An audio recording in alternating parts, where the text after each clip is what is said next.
watching Thrifty Kaniffy. Hello everyone and welcome to Thrifty Kaniffy. Well, today we're going to be looking at a buck knife. Let's quickly look at the packaging here. You get the buck logo, forever warranty over on the right, let you know it's covered. Edge of a legend, buck anvil logo established in 1902. And this particular one is an import model, born on date of November 30th, 2022. And we're looking at a toothpick. This is model number 385, and this catalog number 13527. So what we've got is the 3-inch small toothpick from Buck, and this one in Burlwood. Now you have the option of rosewood or a wood grain handle, or the Burlwood. I opt for the Burlwood. Same price, $17. You can get these on Amazon.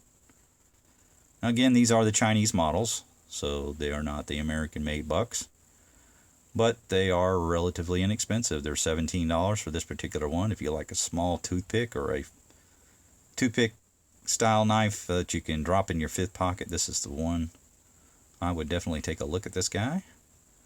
So you got nickel silver bolsters on either end here. You got that powder horn design and then the round bolster at the pivot.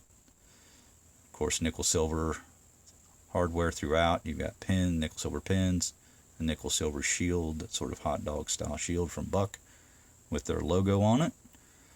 But really what sets it off for me is those Burlwood handles, just the wood grain in that.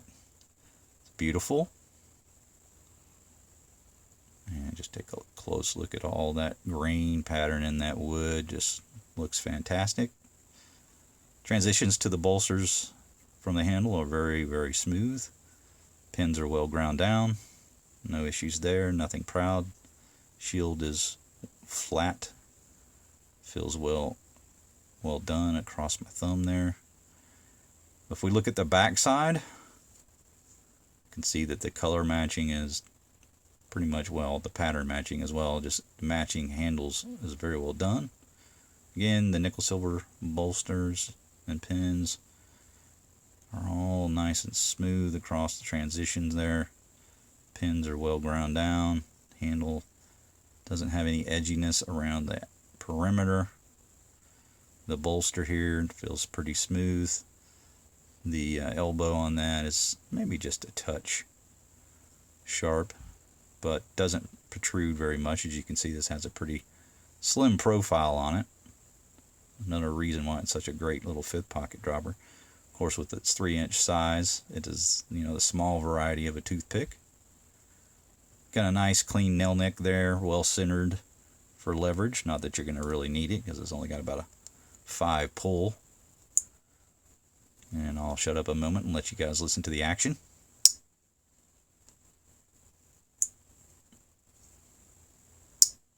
But nice smooth action on the blade, locks up well. There's no half stops or anything like that, so roll right into the lockup position. If we look at the tank stamp here, we can see this is the Buck 385, and the date code there is one from 2022, which matches the box, so makes sense. But yeah, just a wonderful action on that blade. Now we've got a little slender modified clip blade here, really narrow style to the clip, and its grind, it could be a little better, not quite as even as I'd like, maybe a little heavy at the tip, and also didn't make for much of a point. Can make that a little more pointy with a little work, but that's pretty typical of these Chinese ground knives from Buck. You might just need to put a little care into them, but with a little effort you can get these really nice and sharp and to your liking, evened out, everything like that. So 420 J2 steel on these guys. You get satin finish on the blade. There's a hollow grind. And let's look at the edge on this side. Yeah, it's pretty much the same as the front, a little heavy at the tip. Choil could be better. I think I'd probably grinded my own choil in there. You can see how it's going up to the ricasso, a little smile there on the plunge grind. It's kind of right butt up against it, so that might be improved on a little bit. But yeah, you need to put a little work into the blades. Not going to be perfect out of the box, unfortunately, but you know, some of us don't mind doing that. Some of us do. And there again, there's that hollow grind. Look at that profile of the blade. Pretty decent little blade stock on this guy. But yeah, I'm a fan of this. You can see the centering there. It's not perfect. A little bit rightward leaning. But it's not hitting the frame. So you should be alright there. No rubbing or anything like that. So pretty happy with it overall.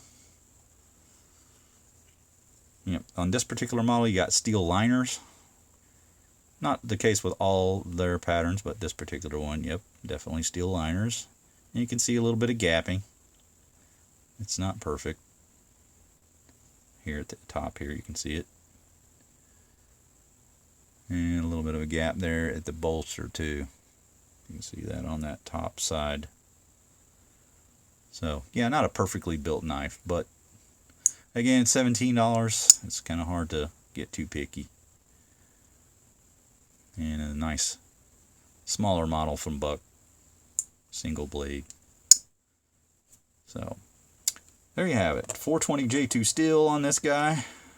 Let's take some measurements. Got a full length of about 2 3/8, let's call it. Cutting edge right around 2 inches, maybe just slightly over. So definitely going to be UK legal, no problems there. But if you're into toothpicks, I think this is a good budget option. Again, I like the Burlwood handle over the rosewood. Both the same price, $17 on Amazon. Model number 385, small toothpick. If you're into the toothpick, it's a good option for budget buyer. So I'm going to give that a thumbs up if that's the type of knife you're seeking out. That's going to do it for me, guys. We will see you next time. Make sure you like, subscribe, hit the bell to be made aware of videos when they drop. Take care.